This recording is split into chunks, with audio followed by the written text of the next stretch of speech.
প্রশাসনিক দপ্তরের সামনে ধুন্ধুমার ফর্ম 7 পোড়ানো, বিজেপি জেলা সভাপতির গাড়ি ভাঙচুর, তৃণমূলের বিরুদ্ধে গুরুতর অভিযোগ। লালবাগ মহকুমা শাসকের অফিস চত্বরে আজ নজিরবিহীন উত্তেজনা।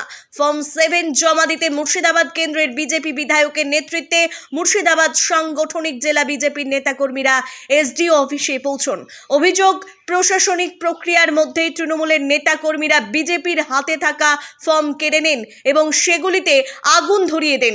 এরপর পরিস্থিতি আরো জোরালো হয়। পুলিশের উপস্থিতিতেই বিজেপি জেলা সভাপতির 4 চাকা গাড়িতে ভাঙচুর চালানো হয় বলে অভিযোগ। মুহূর্তের মধ্যে অফিস চত্বর রণক্ষেত্রের চেহারা নেয়। ইট পাটকেল ধস্তাধস্তিতে আতঙ্ক ছড়িয়ে পড়ে সাধারণ মানুষের মধ্যে। ঘটনাকে কেন্দ্র করে গোটা লালবাগ এলাকায় চরম উত্তেজনা ছড়ায়। পরিস্থিতি নিয়ন্ত্রণে আনতে দ্রুত মোতায়েন করা হয় বিশাল পুলিশ বাহিনী। অতিরিক্ত পুলিশ সুপার ও উচ্চপদস্থ আধিকারিকরা ঘটনাস্থলে পৌঁছে পরিস্থিতি সামাল দেওয়ার চেষ্টা করেন।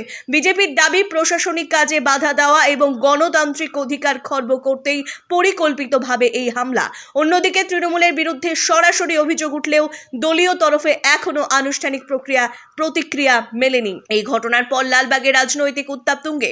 প্রশাসন জানিয়েছে গোটা ঘটনার তদন্ত শুরু হয়েছে এবং দোষীদের বিরুদ্ধে কড়া ব্যবস্থা নেওয়া হবে। পরিস্থিতির ওপর কড়া নজর রাখা হচ্ছে। ব্যুরো রিপোর্ট, নিউজ 21 বাংলা, খবরের সাথে মানুষের পাশে।